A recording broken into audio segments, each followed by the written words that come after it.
This is a Dreamcast disc and is for use only on a Dreamcast unit. Playing this disc on a hi-fi or other audio equipment can cause serious damage to its speakers. Dreamcast, up to 6 billion players. Welcome back to the stage of history. Why don't we play together? Hey, it's time to make some crazy money. Are you ready? Here we go!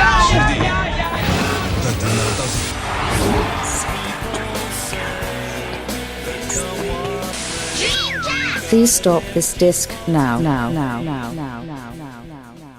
Hello and welcome to a very special episode of the DreamPod podcast. I am your host Lewis, and today I have assembled a panel of OGs because it is December, it is Christmas time, and so of course that means we are gathered here today to celebrate the miraculous birth of the Dreamcast Junkyard, which was established by one Mr. Tom Charnock in the year 2005. So that means that our beloved website is now 20 years old. And who do I have here with me today but Tom himself? How are you doing, Tom? Hello, Lewis. Hello, everybody. I am very well. Thank you for inviting me onto this momentous podcast episode. We'll talk... hopefully not too much about me, but we'll talk about the blog and its origins and what everybody else has contributed over the years. Yeah. Well, my secret plan was actually that I was going to let you do most of the talking this episode, and I was going to retreat into the background, like Homer Simpson going into the hedge. I don't know if I was supposed to say that bit out loud, but anyway, I'm sure you can tell from my voice that I am jumping for joy at the return of this next person, long-time Junkyard contributor and writer of the Dreamcast Junkyard, Ultimate Collector's Guide, and the A to Z of Dreamcast games. We have Mr. Mike Phelan. How are you doing, sir? Good, Lewis. That's a very high bar introduction you give me there. Of course, only for you, Mike. Thank only you. for you. And then we have some other awesome people here today. We have two guys here who were two of the earliest contributors to the Dreamcast Junkyard blog, other than Tom himself, of course. And they were jotting up their thoughts about Dreamcast on the Junkyard blog while the system was still living out its extended life in Japan. So first of all, we have Aaron. How are you doing, sir? Good to be here. It's been a long time. It's great to be here. It has. I feel like maybe the last time you were on a DreamPod was when we did the DreamPod, was it the 5th anniversary maybe? I think you reunited with that sounds Tom and Rob. And then we also have here today, we have Simon. How are you doing, sir? I'm very good, thank you, Lewis. Very honoured to be here as well, amongst the cognoscenti of the Dreamcast world. Cognoscenti. Excellent. Yeah, I feel like you've been on the DreamPod as well. Last time I think we were on one together. We teamed up with the Saturn Junkyard, which was obviously a spin-off of the Dreamcast Junkyard, which we'll talk about in a little bit. And so, yeah, I'll tell you what, one of my biggest things I love when I'm consuming media these days and podcasts and YouTube is I love, taking it all the way back to the beginning. I love hearing artists talking about how they got their bands started and the inspiration for their hit songs. How everything kind of, I don't know, the genesis of things. Obviously, we're not talking about the Genesis; we're talking about the Dreamcast. But Mega Drive. Sorry, the Mega Drive. Yeah. But I wanted to take it back 20 years to 2005, and obviously, I'm going to boot this one over to you, Tom. What do you remember about the December 2005 when the Junkyard was created? Do you remember anything? What do you mean, the actual, just the month or just the time that I created it? What was going on at that time? Where were you? What was happening? I was living in a shared house and I had recently graduated from university. I was working in a temporary job and just really kind of wasting time because I'd already signed up to join the Royal Navy at that point. So I was just kind of waiting for my entry date. And I was just kind of eternally bored, really, just doing temporary work and just kind of, not a lot. I remember I had an Xbox at the time. I spent a lot of time playing a Batman game on the Xbox. And obviously that's when I sort of went and repurchased the Dreamcast, which I can also go into if you would like. Of course, yeah. So the fateful story, as chronicled in Dreamcast Year 1, was that you were waiting for a bus and saw a Dreamcast in a window in a game station. Yeah, who would have thought? I mean, this whole thing spawned from that one fateful afternoon when I was waiting for a bus in a town called Lee, which is just outside Manchester. I'd been visiting my dad. That's where he lived. And I went to the bus station and I'd missed the bus. Oh, you missed the bus. Okay. Yeah, I missed the bus. Yeah, so the cosmic bus. So I I just went for a bit of a wander around the town centre, and I happened to find myself stood outside a game station. R.I.P. Yeah. For those in the UK, will probably no doubt remember Game Station. Was it sort of like it wasn't the sort of the progenitor of CEX, but it was around before. Well, I think CEX was around at the same time, wasn't it? But it was it's now defunct. Games sort of. It was gobbled up by Game, wasn't it? Yeah, that's right. Yeah. Previously, at that time, there were Electronics Boutique, so you had Electronics Boutique and Game Station, and then Yes, that's correct. Yeah. So yeah, I was stood outside this shop, and I just happened to look in the window, and there was a Dreamcast there, and I think it was something outrageous like 1999 with about 8 games or something. And I just thought to myself, well, I did used to have a Dreamcast and I quite liked it. It was pretty cool, and this one's got all them games with it, so I might just go in and get it. So I did, went in and got it, and that's kind of where the blog idea came from. It was got the games back home, started playing on the Dreamcast. I think a period of maybe about a month went by, and I discovered this thing called Blogger, which is still what the Dreamcast Junkyard is hosted on, and just thought I'll start a blog about buying up all the Dreamcast games that I used to own. And yeah, the rest kind of is history, as it were. Had you done any other online content creation? And that's a horrible term, but like, had you done that kind of thing before? Yeah, because you've obviously got like a bit of a creative spark. I'd had machinations of one day becoming a games journalist. I wrote for the local newspaper in Manchester. I wrote game reviews for that. I wrote for the student paper when I was at university. And I also had something published on teletext and CFAX at one point. Nice. It was a retrospective about 2D beat 'em ups, and I tried to record it off of CFAX with a VHS, but it wouldn't do it for some reason. So that's gone. That's lost to the mists of time. That article. Lost anyway. media. Indeed, yeah, lost media. So I'd done a few things. I'd done a few sort of things prior to the Junkyard blogs that were mainly just about general gaming. And I'd done a magazine, like a sort of a fanzine called Castaway, which was like a printed thing, which I created on an old Apple Mac with Quark Express. And it's really bad. I've still got it somewhere. I found it recently, but then I lost it again. So I don't know what happened to it. But I was reading through it, and it's actually quite embarrassing because it's written sort of at the time of the Dreamcast being contemporary, sort of in like 99, 2000, but that was a couple of years before the Junkyard. And then,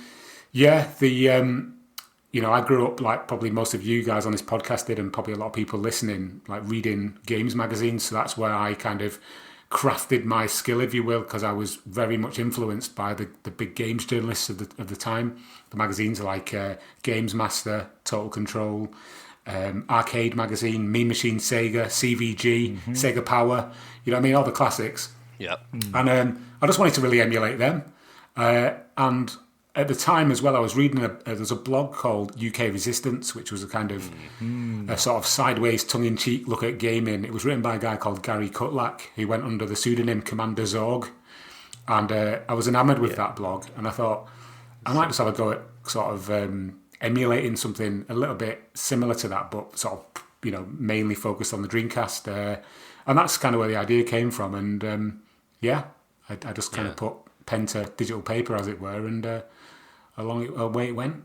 Excellent. Of UK Resistance, obviously, where the famous PS2 Dreamcast stand meme. It seems to have lasted, that one. But and then I suppose if people didn't know this, I think that the Dreamcast Junkyard blog name has quite a funny origin. It's like the perfect kind of origin story for a name that you want to hear. Yeah. I feel like I've already told this story on the podcast before, especially, and also the actual origins, which I've just kind of gone over. But I was living in a shared house at the time, as I mentioned earlier, and my housemate, he was another guy called Tom. At this time, I was buying up Dreamcast games on eBay and in Game Station, left, right, and centre because they were so cheap. And every day, more and more Dreamcast games would arrive in the post, in various states of destruction, thanks to the Royal Mail, because they just smashing them through not through the window, through the letterbox. And they were always broken, the boxes and everything. So I had them all on this kind of makeshift bookshelf in the middle of the wall in my room. And my housemate said he came into my room one day and he said, "Oh, it's like a Dreamcast Junkyard in here." I was like, "That's it. That's the name." You know that GIF of Leonardo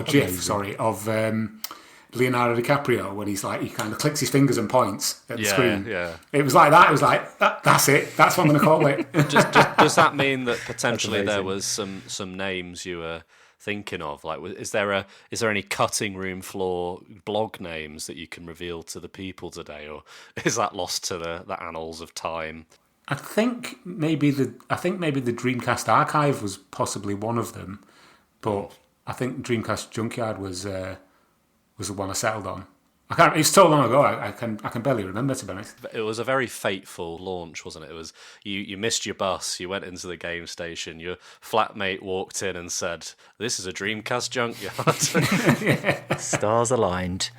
Yeah. And I suppose coming to Aaron, then you were, as Tom relayed to me, he said that you were the first contributor, other than himself, to the blog, and I wondered if you wanted to tell the people how that came about. Yeah, so I was already quite into Blogger at the time. I had my own personal blog where I was just talking about animation mainly and a couple video game bits on the side. And one thing I really liked about Blogger is you could just search for terms and find other people's blogs. So I was looking for other Sega blogs and I stumbled upon Dreamcast Junkyard. One, the name stood out. I was just like, that's a really cool name. Clicked on it.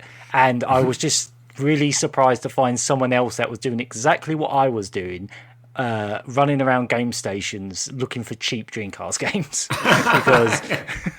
because they were so cheap back then. They were literally like 2 for a $5.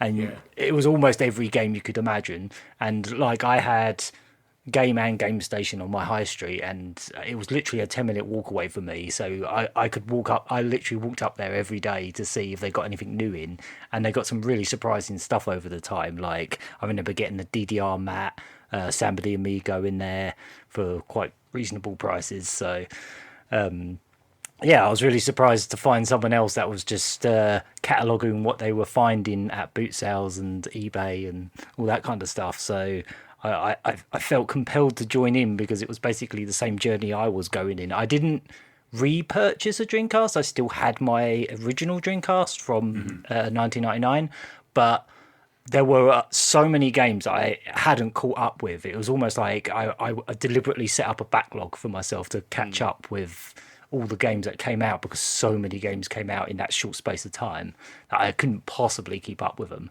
So those years after its demise where they were dirt cheap was just gaming bliss for me, because I was just trying all these games I'd never played before.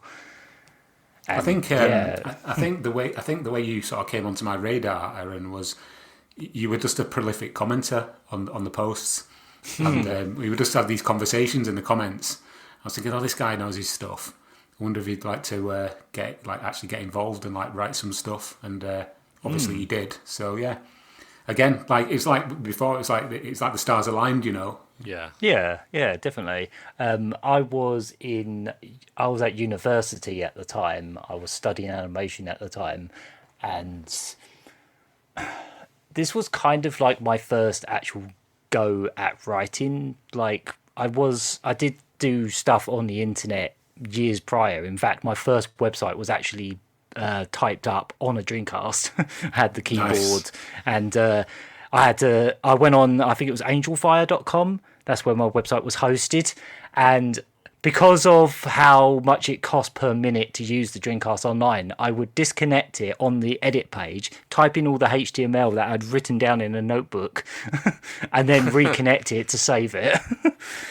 So, and like my very first websites were, one of them was named after the Dreamcast game Sega Gaga, and then that evolved into a webcomic called Manga Gaga, and there was a load of Dreamcast stuff in that webcomic, like characters from, I think, a Japanese manga called Sega Make the Best Games in the World or something like that. I had characters from that in my webcomic, and Sega Gaga characters and stuff. Is that where your name, like your sort of handle came from then? The Gaga yes, Man? Gaga Man was a combination of Sega and manga. Oh, nice, yeah, right. Okay. Yeah. Cool. Yeah, I dreamt that up when I was, 13? Something like that.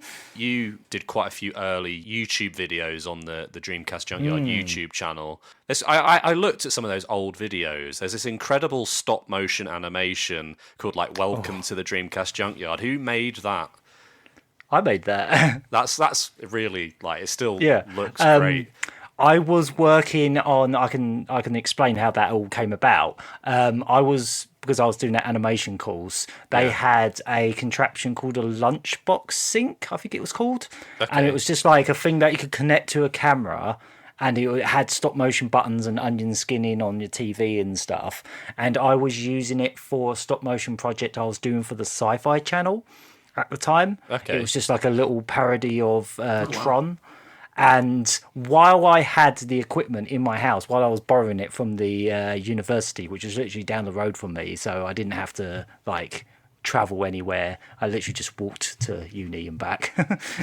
But yeah, while I was borrowing all that stuff, I just put that together for the fun of it, like the stop motion Dreamcast it's still stuff. very impressive. Like, the only thing that it seems to be missing music. I don't know if that was. Yeah, it had licensed music on it that got content IDs many years later. I think it was the band Polysix. Okay. A Japanese band. Yeah, it was a song by them, and it got content ID'd and muted pretty sharply in the later years.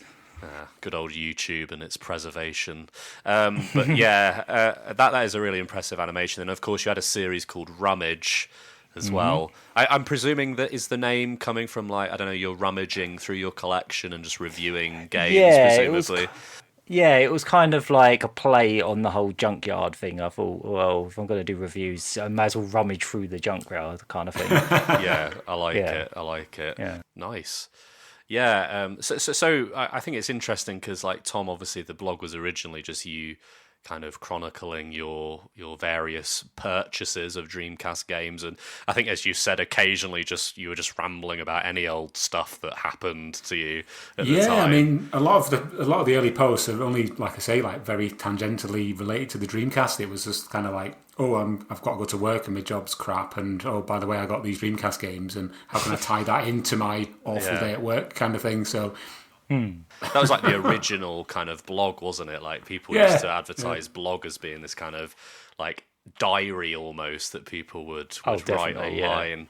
But you obviously tied Dreamcast into it. So, like, was there this point where you thought, obviously when Aaron came along, you were like, I could have someone else write for the site? Yeah, because I think there was a period, I don't know what exactly it was, what that period was. If you went back through the archives, you could probably tell where it went from me just writing absolute nonsense about pot noodles and finding like ant nests in the backyard.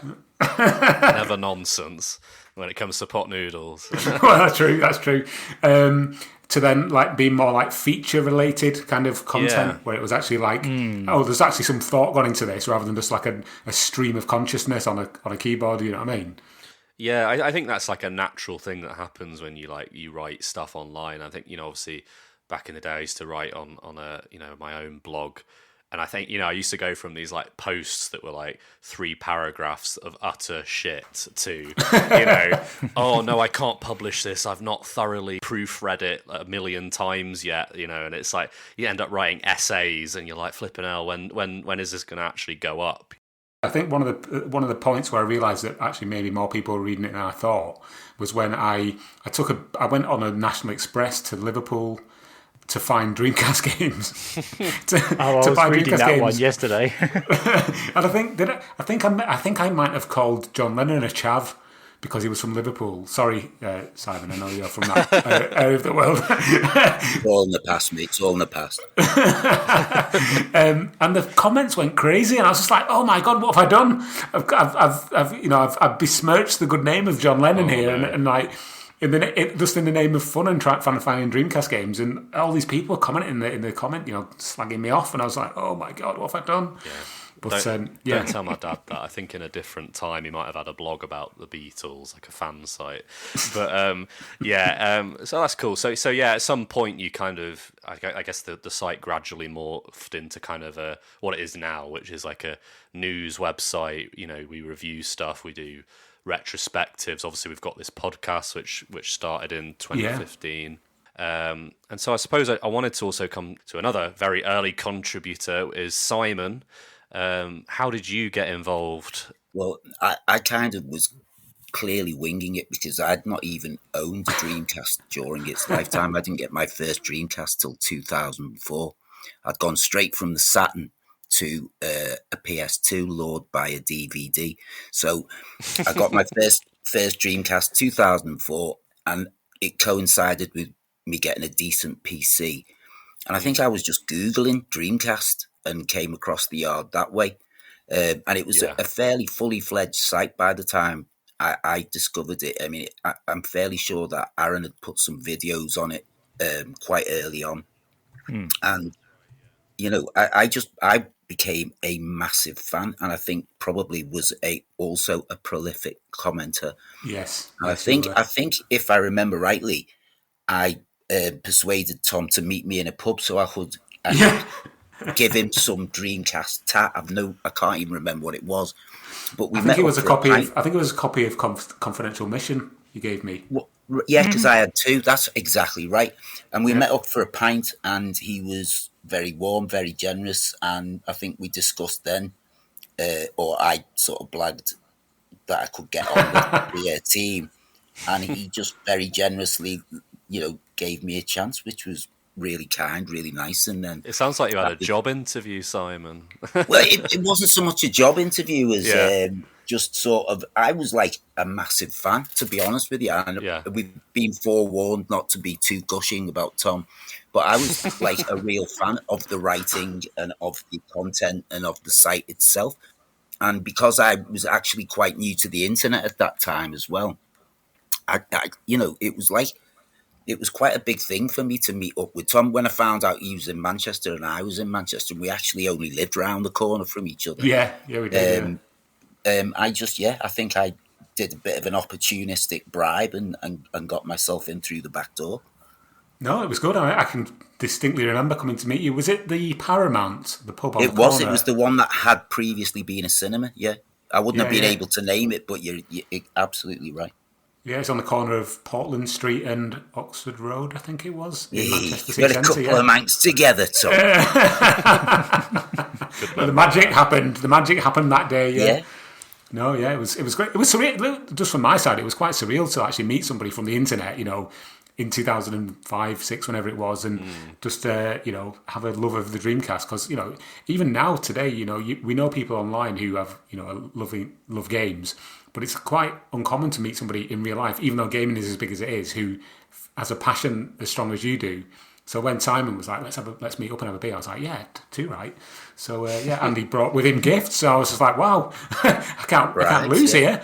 And I think I also have to sort of big up Game Station, because it was the Game Station in Fallowfield, which was inside a Blockbuster, where I bought what is the mainstay of my Dreamcast collection. I bought absolutely tons and tons of Dreamcast games for a £5. And these things had cost like 40 quid 3 years before. Yeah. And you could just pick up so much stuff. That's probably why I had 2 copies of Confidential Mission. I just bought anything I could get my hands on, peripherals and games, and became obsessed with the Dreamcast, even though I'd missed out on it at the time. So yeah, that's me. I think we owe Game Station a bit of a debt of gratitude, don't we, for kind of funding the show? I was going to say, it feels like Game Station is the reason this whole thing even happened. To some extent, because we all sort of came into it with that same thing of, hey, we're just collecting Dreamcast games because they're dirt cheap in Game Station. Yeah. I like the idea that some person was probably just working their job there, and you guys are buying your games, and it's like, little did they know how much this was going to change your life. But obviously, to them, it's just they're just doing their job. They sold you the game, so. And then Simon, coming back to you, obviously at some point, I'm not sure how far along it was in your Dreamcast Junkyard career, you went to Tom and you said, "Could I have your blessing to make the Saturn Junkyard?" I did, and once again, he was extremely generous. He even let me sort of, nick the franchise name, as it were. And it was only a year after this, it was December 2006, that the Saturn Junkyard launched. So, just a year behind the Dreamcast Junkyard. It was nice that you kind of continued the kind of similar, humour. It was very British humour when it, in them early days. Yeah, it was nice that you carried it on, yeah. Yeah, I think UK Resistance is a good reference point for us both as well. I mean, I think it was very much... I was trying to emulate what Tom was writing, so, again, I'm sorry to be gushing, but I was pretty sort of impressed by what he'd done, and I was just trying to emulate that. Oh, thank you. I mean, I was only emulating what I'd read from Mr. Biffo and Digitizer and Gary Cutlack on UK Resistance. So it's all a learning sort of process, isn't it? Yeah. I think a lot of my inspiration came from the official Sega Saturn magazine as well. Yeah. That would be another one where the writing was quite, especially in the later years of that magazine, where it got quite humorous, and they clearly just didn't really care anymore. In terms of, or they were really passionate about the Saturn, more so than even Sega was, but the stuff that they would talk about in that magazine was quite interesting. I think one of the sort of honourable mention I must give as an inspiration for me certainly was a magazine called Amiga Power. Now, I never owned an Amiga. I never owned an Amiga, but my dad had a friend who was really into the Amiga, and one particular Sunday we decided that we were going to do a car boot sale, and this guy took this big, massive stack of Amiga Power magazines to the car boot sale, and none of them sold. I think he only wanted like 10p each for them, but this would have been back in sort of, I don't know, maybe 99, 2000, and it wasn't like it is now where magazines go for, an arm and a leg. Nobody wanted them, so at the end of the car boot sale, because none of them had sold, he said, "Oh, do you want them? Because they're just going to go in the bin otherwise." I was like, "Yeah, I'll have them." So then, over the next sort of year or so, I just read these magazines cover to cover, even though I didn't have an Amiga, and it was the humour in that as well that kind of made me think, "Yeah, this is awesome. It's so funny," and like they just don't, like you say, Aaron, they just don't give a toss. They just write anything they want. So I was like, that's my kind of humour. I like that, and that's again an influence that I took. Excellent, yeah, and I think that's what makes the Junkyard. I mean, we'll get a little bit onto the kind of legacy and obviously how people perceive it, but I like the fact that you can load up the Junkyard and it feels a little bit like a time capsule. Even though we report on new things in the Dreamcast scene, the humour and the kind of writing style still reads like maybe you've opened a copy of DC UK or something. It takes you back. So that's what a lot of people love about it, including myself and all of us here, clearly. I am quite proud of the fact that we've kind of kept that, because it's very much of a time, but also it's kind of made the site unique. I mean, I read a lot of content online, and I'm not here to like sort of say how you should do it or how you shouldn't do it, but a lot of it is very sanitized and quite sort of... It could be any website, whereas if you go to a site and you start reading something, it actually makes you laugh, and you're just like, "What is this?" Like, it sticks in your mind, doesn't it? So you want to go back and reread, other stuff. So that was kind of the point of making it a little bit humorous as well.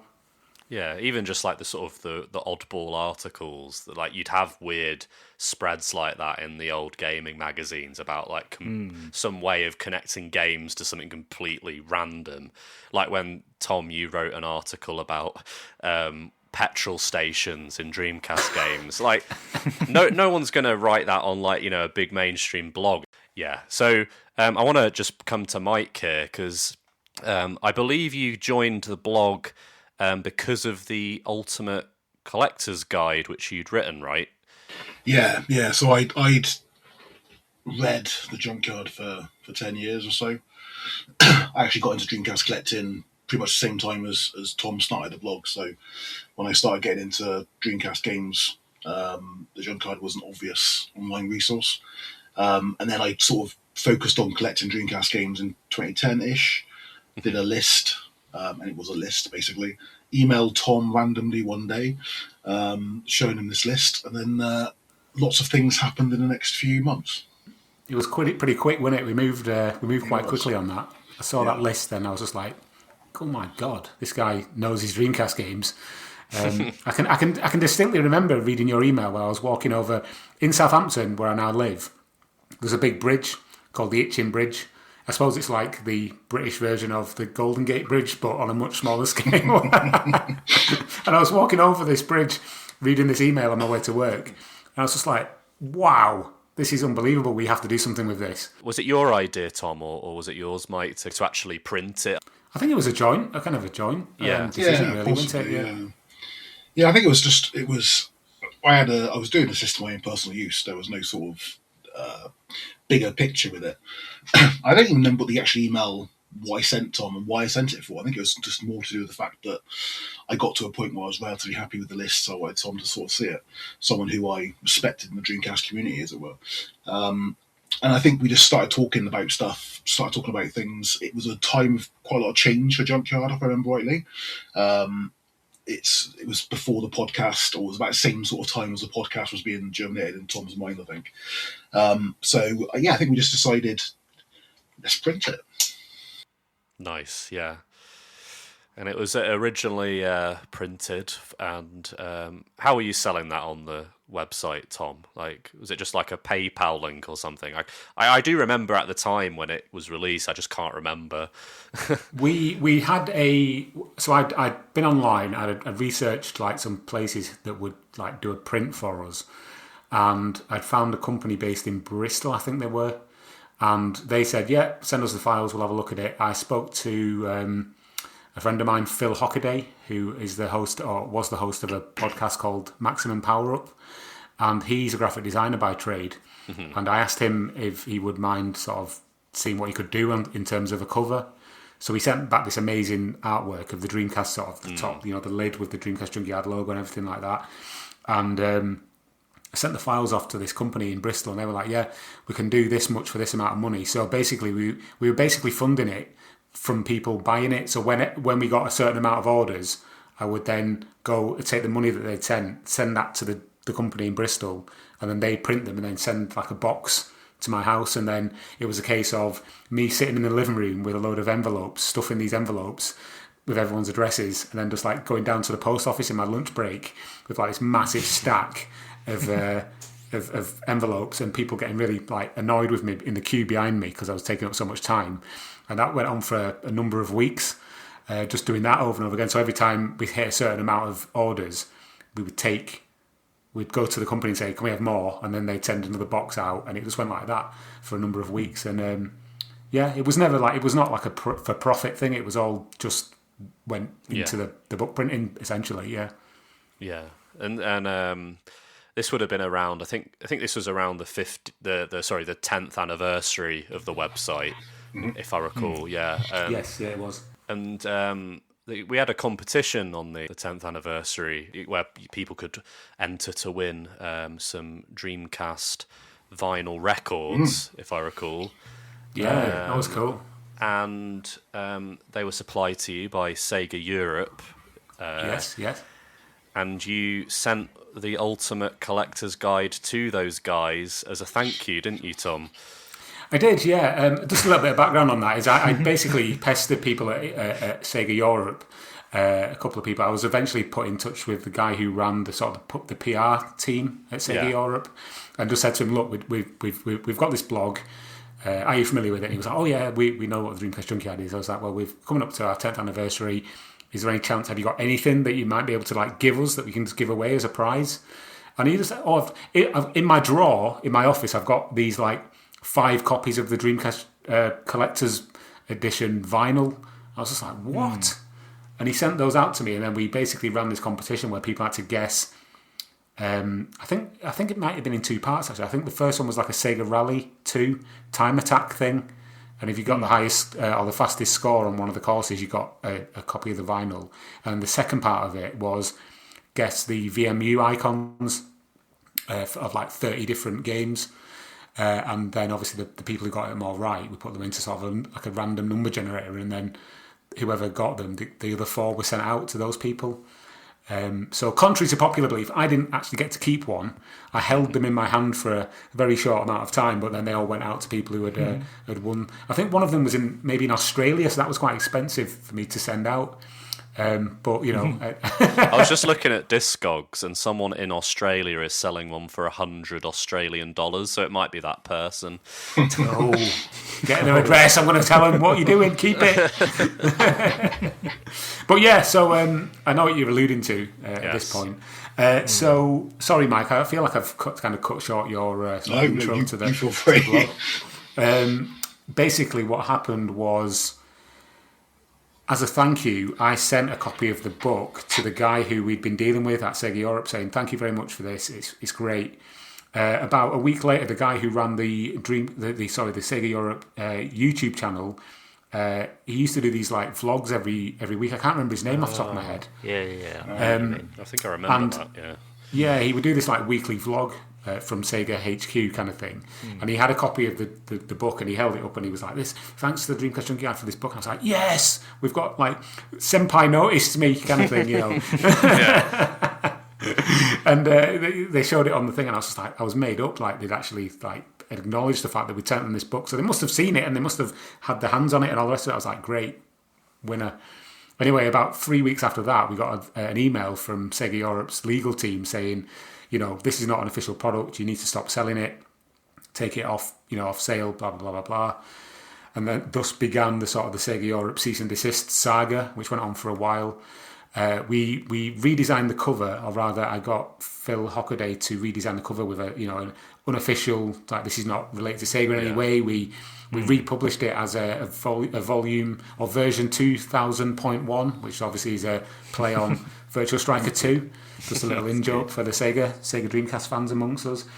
And they were like, no, you're still not allowed to sell it, so stop. So eventually what we did was then we basically, rather than sell it, we said, oh, if you donate, it's a donation for the postage costs. And if you want to add something on there as well, you feel free. But, you know, this is all we can do to get... Because I had boxes of them in my house still. Do you know what I mean? Because I ordered another load. And, that was it, really. That's kind of what happened with the whole thing. And, they were happy that we'd stopped selling it, and we kind of went on our merry ways, as it were. Yeah. I remember ordering one at the time, actually. I've got a question for everyone here. Does anyone here own the original cover of the Dreamcast Ultimate Collector's Guide?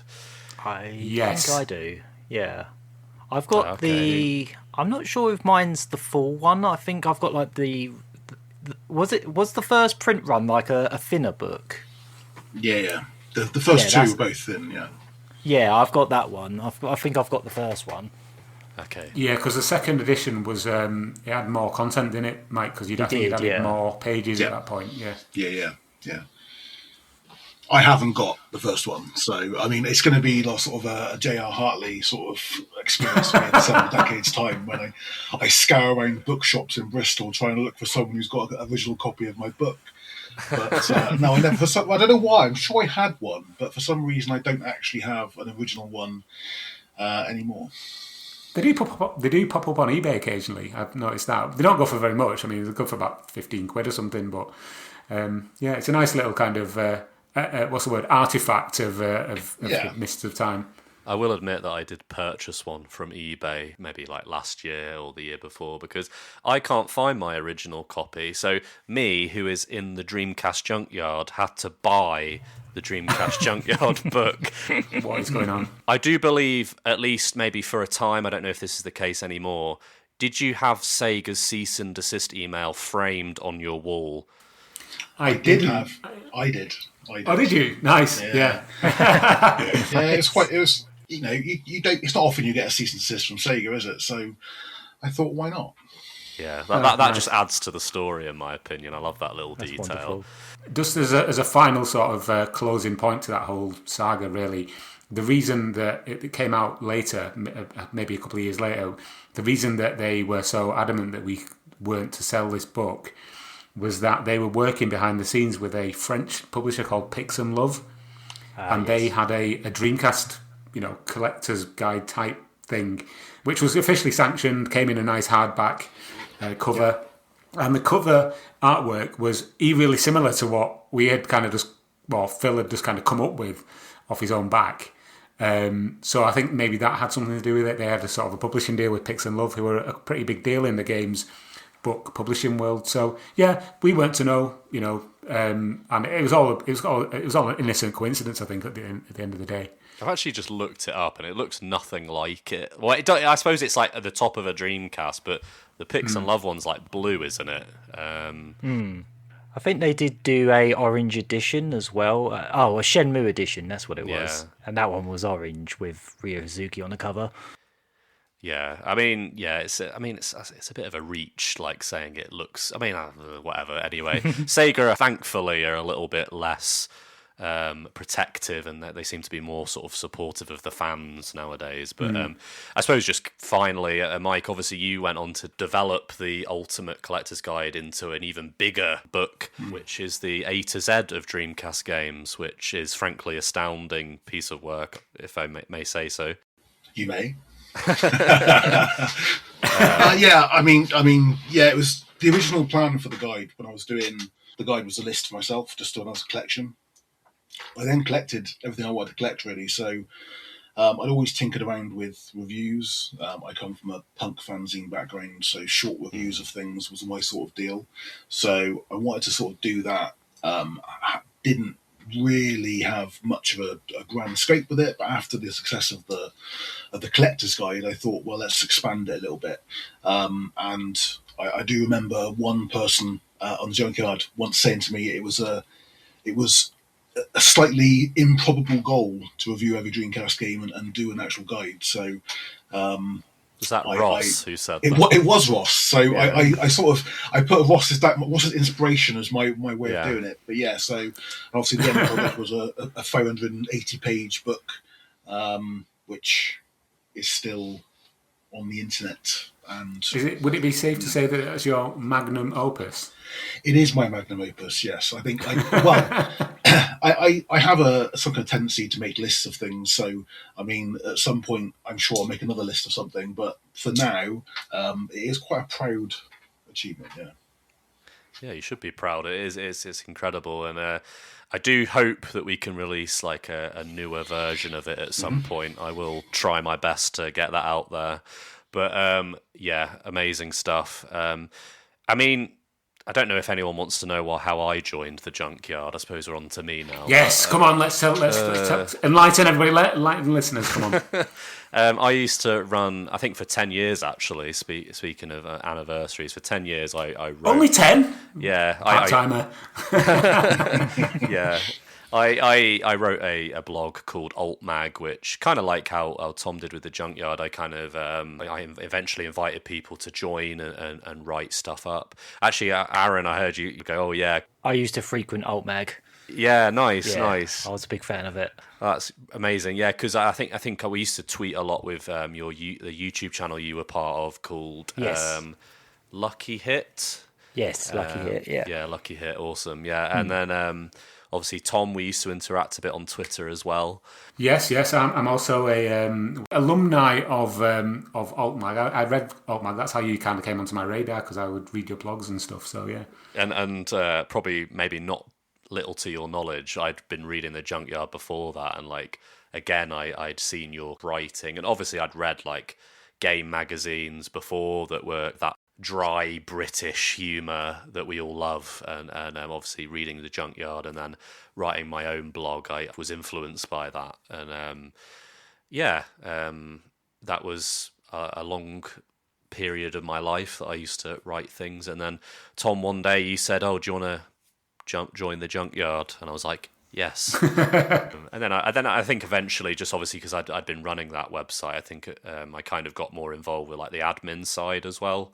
Yeah, I mean that's pretty simple, really. But yeah, I'm still here, still kicking with the Junkyard. Yeah. And I must say, some of the sort of technical things you were doing with AltMag is, I was quite impressed with. So obviously I knew you had a technical sort of knowledge and background. So things you've done to clean up the main blog as it is now is very impressive, which I probably wouldn't have done because I just couldn't be bothered. But you've done a fantastic job sort of keeping it up and updating it and making it look a bit more visually.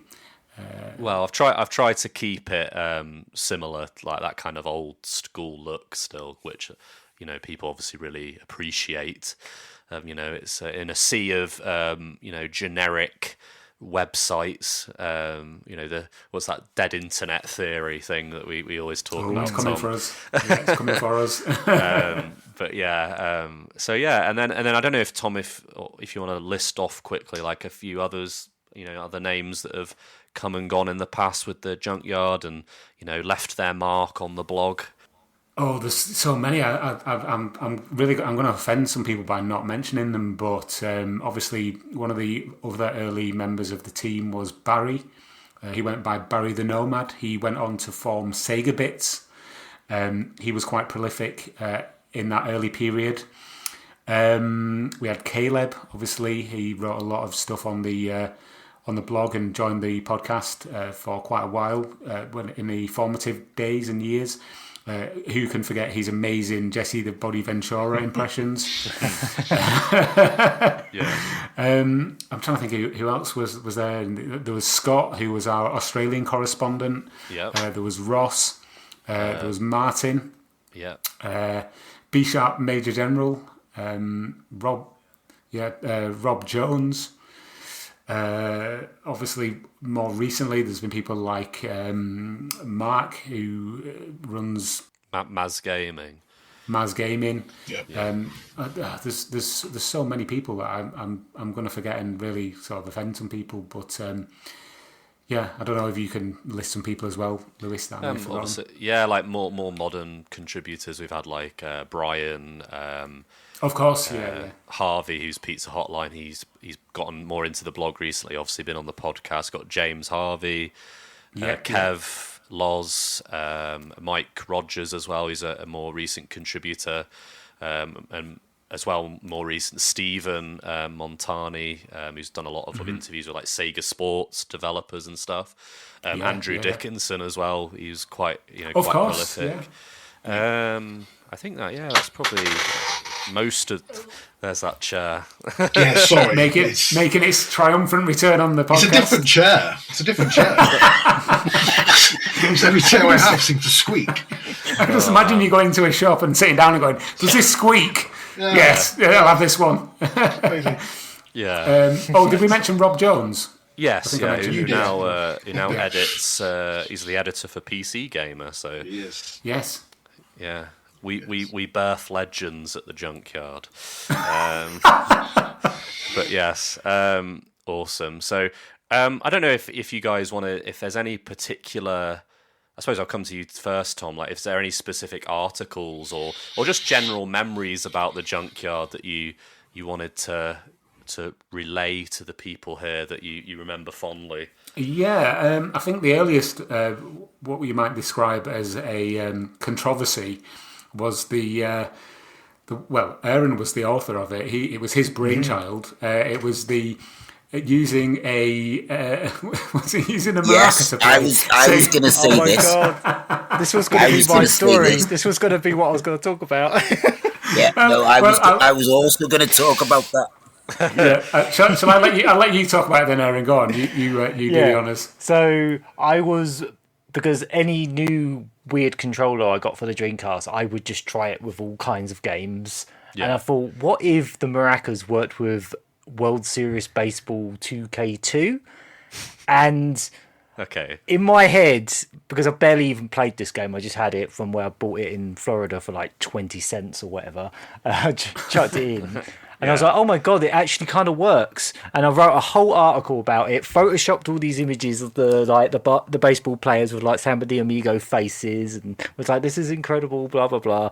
And then I went and tried it again after I wrote the article, and then realised I was on a CPU versus CPU mode. So the game was playing itself, and it was just my imagination that I was swinging it, and then they were swinging. And I was like, oh my God, it's just like I'm playing it, and I wasn't. So for the listeners, listeners, that game does not work with the maracas. That is confirmed. Or the fishing controller, just to confirm. Virtua Tennis does work with the fishing controller, though.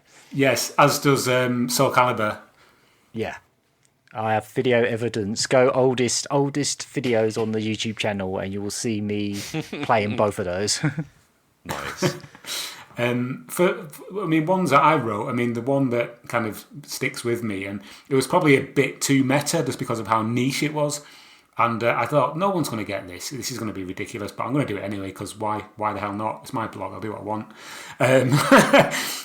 It was at the time I was reading a book called House of Leaves, which is quite a famous kind of horror story within a story. I won't go into it. Quite a dense book, so isn't it? Like this kind of abstract and.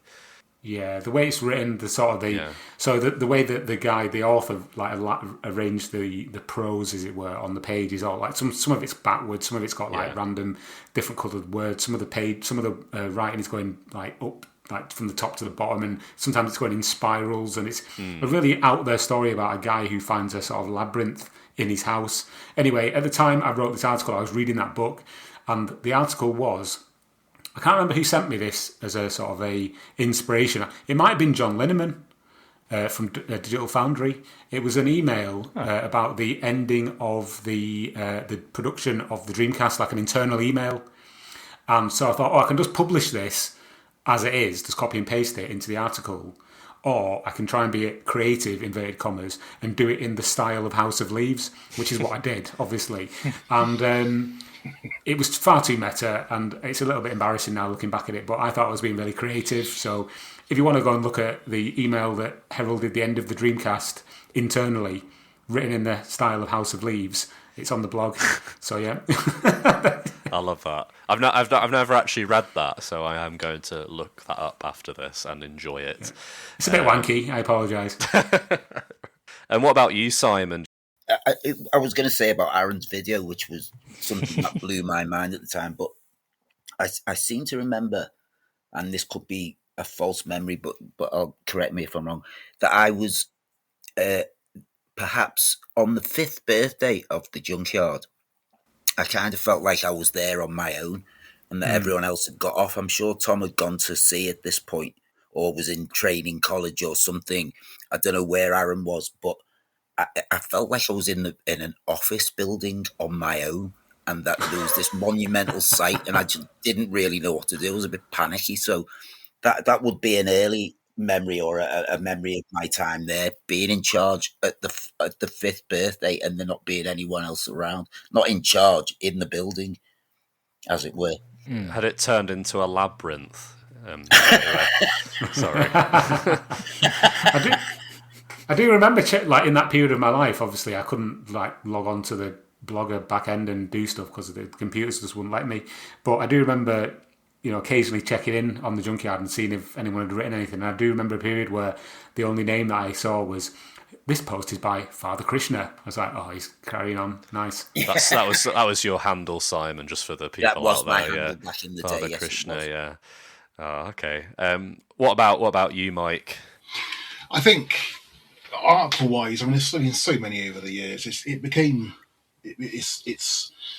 I think going through stages like the Facebook group that we had as well. So my sort of memories are less sort of article-based and just the entire drama behind the scenes as well, because there was quite a lot. So whilst we only published a certain amount of stuff, quite a lot of stuff happened behind the scenes. So having to admin what became the largest Dreamcast group on Facebook, as Tom, I still think, has flashbacks to. It was interesting. So created a monster with that one, I think. It did create a monster, yeah. But it's general memories. I think for me, doing the panel with Tom, Adam, and who else was it? Slopes Game Room, was it? I think DJ Slope. That was at Play Blackpool, wasn't it? Expo 2018. Yeah, that was a little bit weird. That was a little bit sort of surreal. A moment. Yeah, surreal is a good word. I think it was a moment where you sort of look and go, "Oh, we're here now," which is interesting. So yeah, I think there's been so much nonsense that we've managed to get out of a console which had quite a short lifespan. how many years, how many times extra has the Dreamcast Junkyard been going than the actual Dreamcast? Twice now, three times more. It's quite an achievement. So. I want to jump in here and just pay some respects to some of Mike's more memorable articles that I spring to mind. One of them was called "It Was Fun with Flags," where he went through like Dreamcast games and analysed the accuracy of the flags in those games. Obviously, Mike, I know you're a keen vexillologist. I am. So that was excellent. And there was one about punk music in Dreamcast games as well. So that was awesome. Oh yeah, that's great. Yeah, I think if I have to blow my own trumpet to paraphrase, I think the ultimate guide to Dreamcast indie games article, just because it was basically my second attempt to try and do something way too big, and that was quite good. I quite enjoyed that. Yeah, I was gonna go off with Tom obviously mentioning Mike's articles. I was gonna reference that one. The thing is as well, I don't even remember you taking that long to write it, which is crazy. Like, how quickly do you get through some of these like giant articles? It baffles me. Yeah. Before you continue, Lewis, I just want to give you a shout out as well, because you've written some absolute bangers. Like, the interview that you did with Tezacano recently was fantastic. The one that you wrote about D2 and Laura being a fashion icon in that featured in a magazine, that was great. You've done some fantastic work in your own right. The crowning glory, I must say, is the fact that you got your review quoted on the back of the Intrepid Izzy box, which was and Mike did actually. There was an earlier version that had his quote as well. Well, both of you, yeah, fantastic. So yeah, good stuff all round. It's a bit of a what's this called? Is it a circle jerk? I think one thing I will say just before we go off topic slightly. So I've been selling my Dreamcast games last year and a half or so. So I've been sort of detached from Dreamcast scene. So for the first time in 15 years probably, I'm sort of looking completely from the outside. The amount of people I talk to who I've never heard of before, never seen before, who can almost religiously go through past articles Junkyard's presented. They know Tom as if he's a good friend of theirs. They know random people from the Junkyard in the past. The person I sold to the other day, I think he was in France, who started mentioning about the Jesse Ventura quotes on the podcast and stuff. The scope of the Junkyard is quite a lot bigger, I think, than maybe we realised when we're on the inside of it. A lot of people, and we said this at Blackpool as well, Tom, didn't we? In terms of people just would come up to us and they knew what Junkyard was. It's weird. Yeah. It's quite humbling, really, isn't it? That we're just kind of a group of like friends, really, just like write nonsense and create these podcasts. But the reach is quite a lot bigger than possibly we actually think about a lot of the time. Yeah, I feel that way about the YouTube channel. When I was doing that early on, I was pretty much just chucking the videos on there for fun, and I wasn't really paying attention to the kind of views they were getting. But some of those rubbish reviews got insane view numbers. I was actually looking back at them now. I'm actually kind of shocked how big they were. Like, I was actually kind of stunned by it. I think your fishing games article, Tom, that's one of our most well-viewed articles. Obviously, we've got the Dreamcast Junkyard top 200 and the top 100s. I think Mike and Aaron, you compiled a few of those, didn't you? Yes, I think I compiled the first one. Yes, he did, yeah. Maybe the second. That was actually even more ambitious than what actually got released, because originally I was going to do a whole video series of every single game in order on the YouTube channel, and I got about as far as it was going to be like one of those like Channel 4 top 100 shows. That was my inspiration. I was going to do something like that, and I wanted to get people in to talk about each game and make it like one of those Channel 4 compilation shows. But I only got as far as maybe 89 or something like that. No, I was going from 100 upwards, and I think I got to like 89, and then I uploaded a couple of them onto the YouTube channel, but I think they're gone now because I didn't finish it. So. I think one final thing is the one that kind of sticks in my memory as well is the Barber one, the one where we of course for the Dreamcast Barber. I think that's the all timer for me. That's the all timer. I remember looking on. It was on like Kotaku and Nintendo Life and a couple of other. I was like, what? These are websites I read like daily. Not so much Kotaku because it's now gone, but I've seen articles referencing my own stuff, and I was like, oh my god, this is really cool. You know, I'm not worthy, kind of thing. You know. Finally, one article I wanted to shout out, which again, sounds big-headed, but it is one of my own. I really loved the. Oh, Lewis, come on! Well, it's one of my favourite memories was the when I interviewed the singer from the band Brave Little Abacus. That was like a real sort of tying together of like two quite niche things, and Adam from that band is an awesome guy. I don't even know if he'd even listened to this podcast, but he liked the website. And if you're out there, Adam, you know, shout out to you. But yeah, that was the thing for me that was crazy was the fact that he managed to find photographs of like this band playing shows with like a Dreamcast as part of their band setup where they play like the drum tracks from and stuff. So yeah, that was awesome. A really awesome article that I had the privilege of being able to work on. So speaking of articles, I have a bit of a silly quiz for you guys. And I think you'll quite enjoy this. I have paraphrased some quotes from the blog from different articles throughout the years. So what I need you to do, I'm going to read out a quote, and these are all quotes from your own articles, and I want you to tell me what Dreamcast game this quote is referring to. I had a lot of fun putting this together. So the first one is from Tom in 2006. You just told me what it is. Oh, right. So I can't guess on my own article. Okay. But it's more about like if you remember what the game is. So the quote is, "One's an oversized canine. The other is a heavily armored tank with guns and a rocket launcher." I know what this is. I was literally reading it yesterday. It's the Red Dog versus Red Dog article. It was Clifford the Big Red Dog versus the tank from Red Dog. I wouldn't have got that. It really is like a time capsule from back then. It's literally just like 2 paragraphs of like Red Dog versus Red Dog. It's great. I have one here that I'm not sure if I need to edit out, but this is from Simon in 2008. And I need you to tell me what the game is. So the quote is, "What a crying shame that this gem was lost to the world because the Bush administration needed an excuse to start Gulf War II." I think I know this one, but I'm not going to say it. Yeah. I know what it is. Go on. Propeller Arena. Of course. Yeah. I have one coming up here from Aaron in 2006 as proof that our site was contemporary with the Dreamcast. "This one hasn't been confirmed as of yet, but it would come as no surprise to me at all if this got itself a Dreamcast port sometime next year.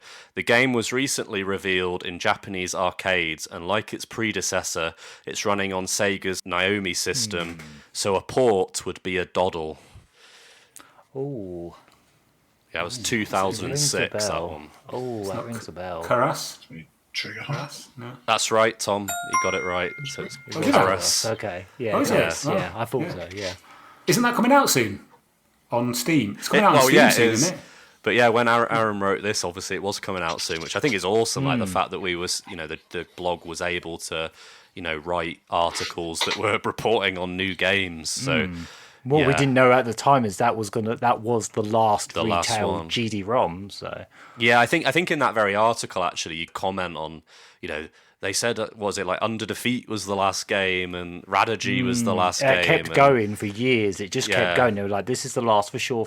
And then 2 years later, another shmup would show up, and it just kept going for way longer than anyone anticipated. Yeah, it was like a big selling point, wasn't it? Okay, got one here from Tom.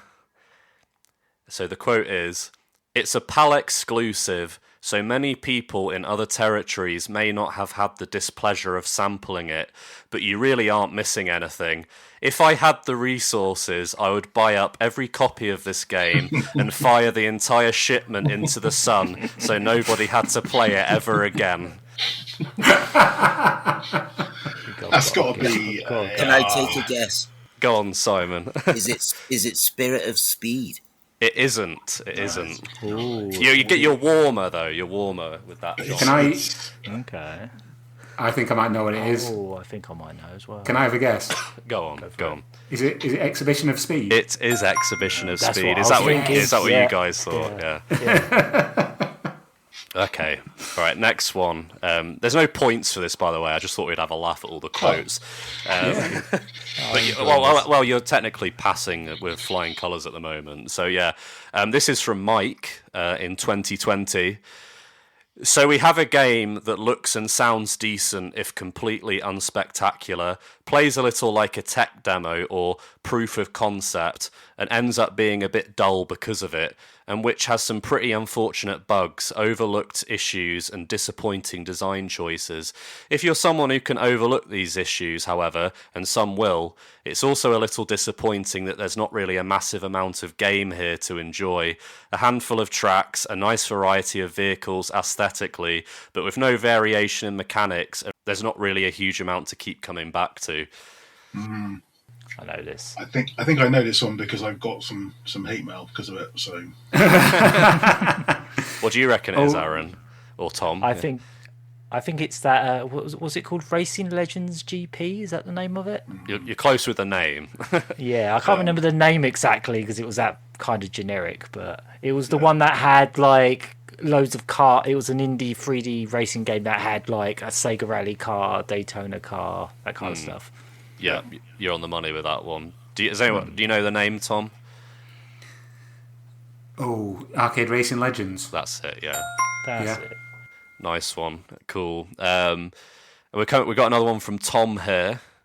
This was in 2016. He wrote this. Not that that's really relevant, but so the quote is: "Your on-screen avatar regularly sinks into the ground up to his knees. Enemies can shoot at you from behind walls and trees without the inconvenience of having to actually emerge from cover. They just point their guns through any objects and fire away with pinpoint accuracy."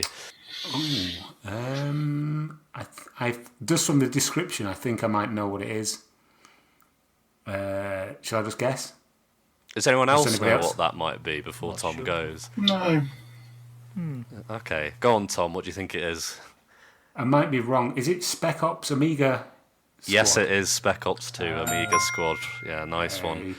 So that and the quote about Exhibition of Speed are actually from your is it called Broken Dreams, like the worst games on Dreamcast, which is a fantastic read, and I recommend people check that out because you don't hold back in that article. No. So I've got one here. So this is the final one. This is from Simon, and he wrote this in 2008, and I've got this in like 3 quotes. So what I'm going to do is I'm going to read out one quote and then maybe see how you do at guessing it. So the first quote is, "I give up on the story. It's freaky deaky and doesn't make a whole heap of sense. You're either going to love it or hate it."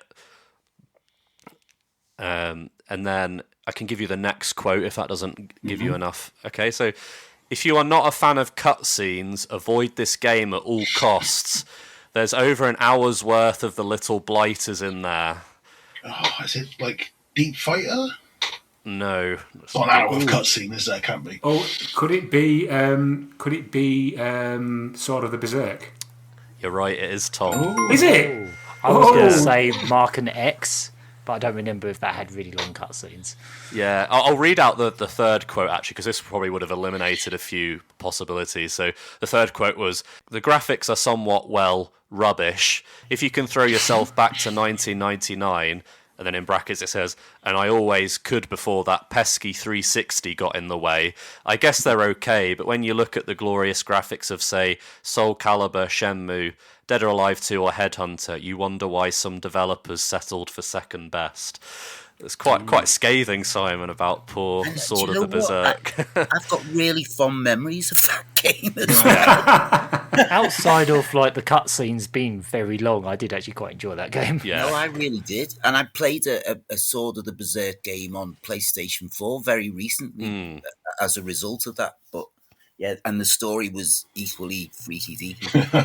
Freaky deaky. I remember that one of the memories of Sword of the Berserk for me was that the main baddie was called Ballsack. Yeah. Yeah.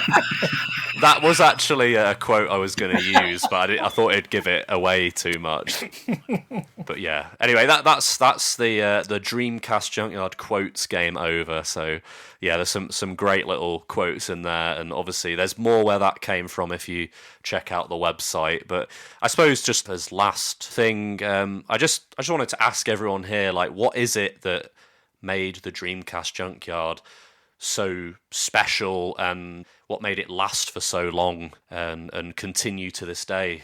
I'll go first. I think for me, obviously, it was a bit of a labour of love, but also it's been the amazing sort of team that has obviously shifted in terms of, you know, personnel over the years, but everybody who's joined it and contributed has got one thing in common, and that's just like this massive love and reverence really for the Dreamcast, and also having a little bit of an eye for the weird. I think that's what connects us all together. We've got a little bit of an eye for the obscure. So yeah, long may it continue.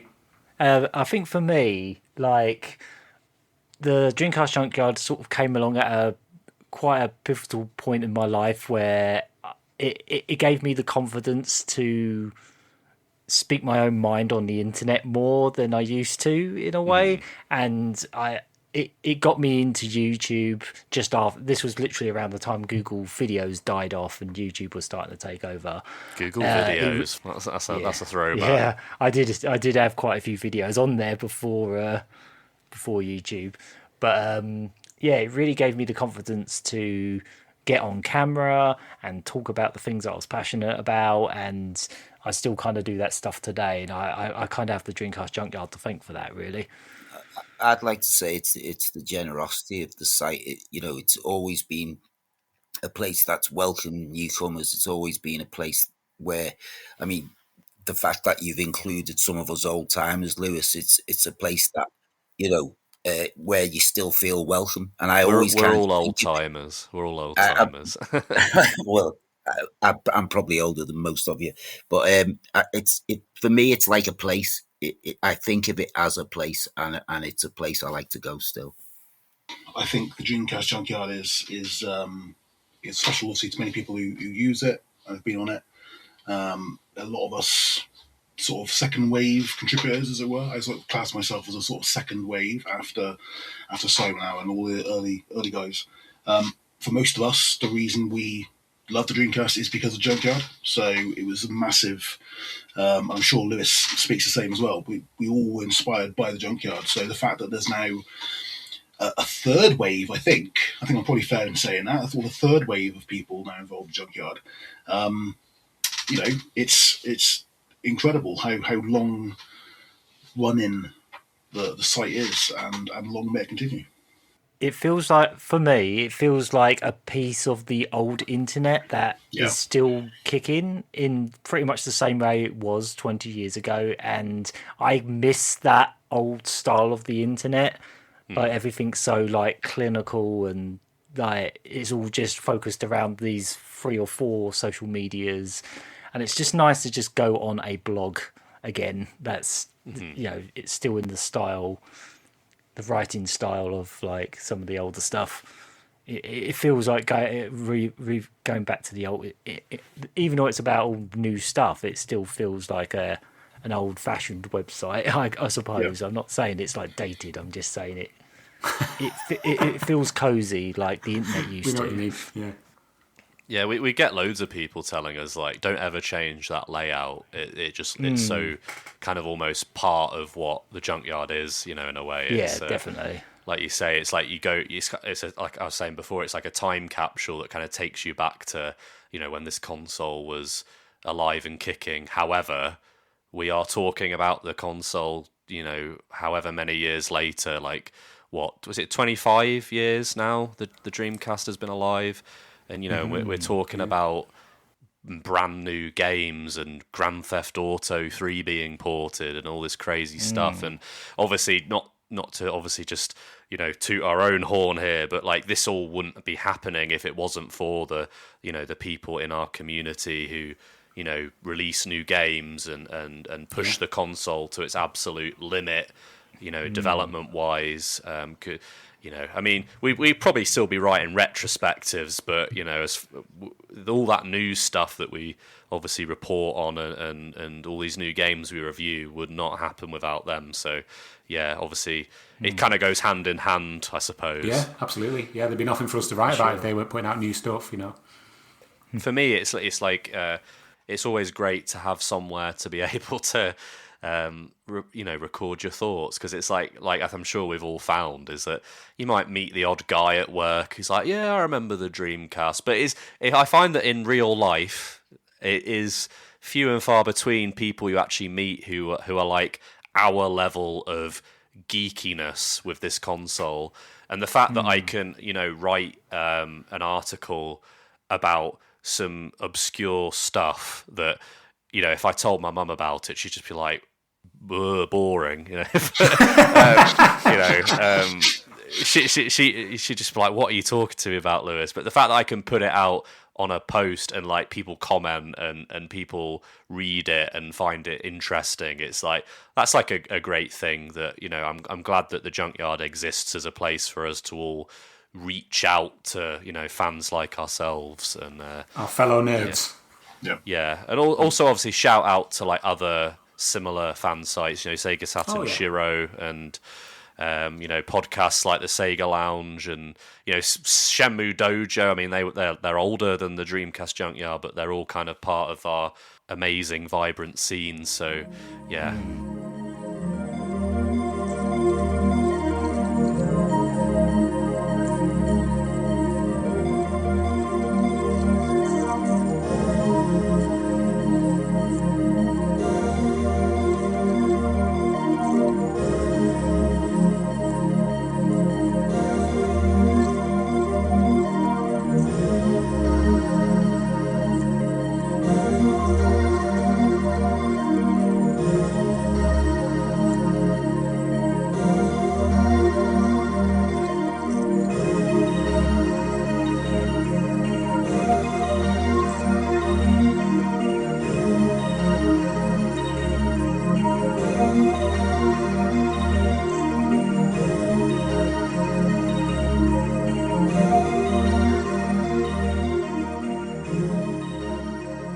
I suppose that probably brings us to the end of the podcast, but thank you for coming along with us on this journey to reminisce all about this website we are part of. Tom, you wrote a blog post on the site to commemorate the 20 years since that original post of yours, which was titled The Beginning. And then obviously we've got this podcast, which people have been listening to. But we have like some other surprises that we hope that everyone, when you're listening to this, we hope that you can obviously either they're already out or you can look forward to them. I'm not quite sure on like when they will be releasing, but we have some pretty awesome merch releasing. Obviously all proceeds, profits we make from t-shirts and stuff on our merch website goes towards hosting the website.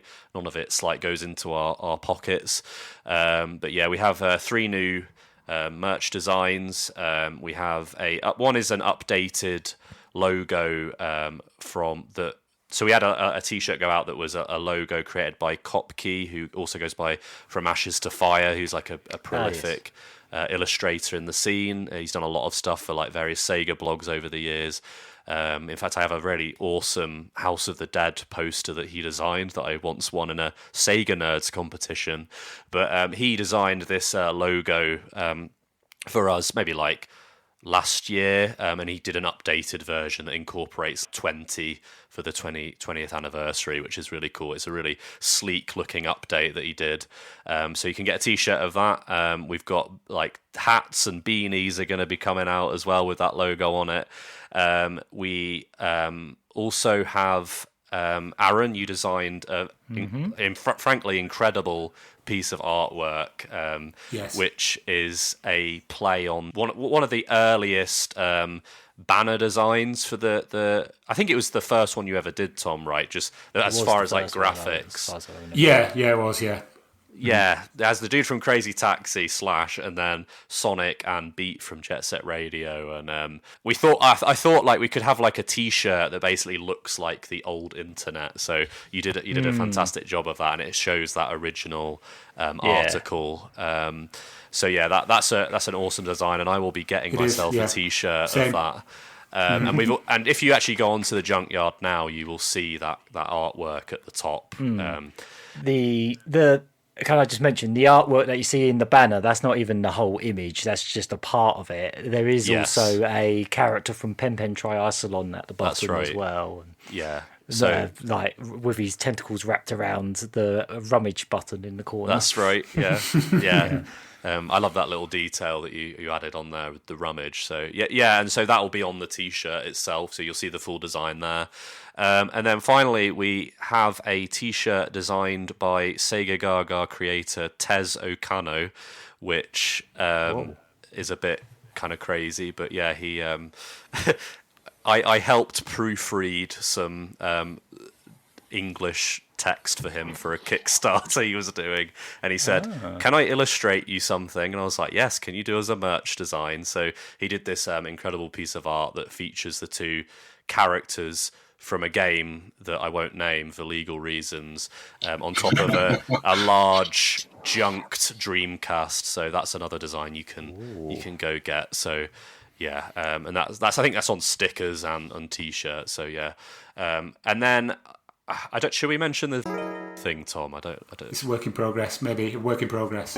Yes. Okay. So finally. Thank you, everybody, for joining us to celebrate this momentous anniversary of our website, the Dreamcast Junkyard. Obviously, you can always find the Dreamcast Junkyard at www.thedreamcastjunkyard.co.uk. We're on all the social media websites. We're on Twitter. We're on Facebook. We're on Discord. Obviously, if you go to our website, there's all the links on the sidebar. And we also have a Patreon. Yeah, thank you to all our Patreons for supporting us. So thank you to Jason Luxton, Andrew, KC, David SM, a guy called Tom Charnock. Who, me? Douglas Wright, Ty Guy, Gary Meacher, Anthony Harrop, your mom, Lee Sparks, Thomas Wergler, Wombat, Ross Kilgariff, Willis Alvey, N. Sanders, James B., Derek Pascarella, Pizza Hotline, Lewis, and Loz. Thank you to all our Patreons for supporting. Thank you. Yeah, so I suppose with that, I will ask Tom, will there be 20 more years of the Dreamcast Junkyard? Absolutely not. No. If I'm still alive in 20 years, I will no doubt still be waffling on about the Dreamcast. I'm sure everybody else here will be as well. So we're not planning on going away anytime soon. The thing is, maybe we will pass it on to like the new guard, because there's people who join our Discord who are like younger. I think there's a dude in our Discord who's at uni at the moment, and he's like, "Oh, I just thought the Dreamcast looked really cool, and I've got one, and I'm buying all the games." Just the fact that people who were not even potentially alive during the years it was out are actually picking them up is crazy to me. So yeah, maybe those people will go on to write for the Junkyard in the future, but for now, you have us guys as old geezers. Hey, old guys.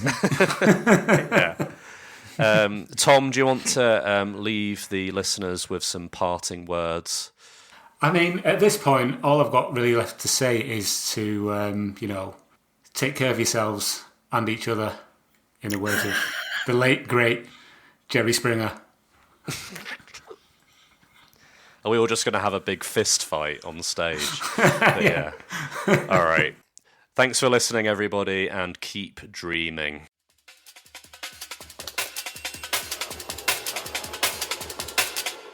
This is the Dreamcast disc.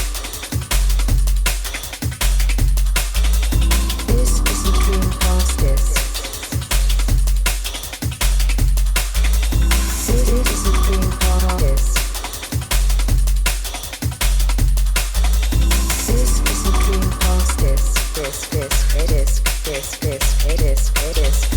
and is for use only on a Dreamcast unit. Playing this disc on a hi-fi or other audio equipment can cause serious damage to its speakers. Please stop this disc now.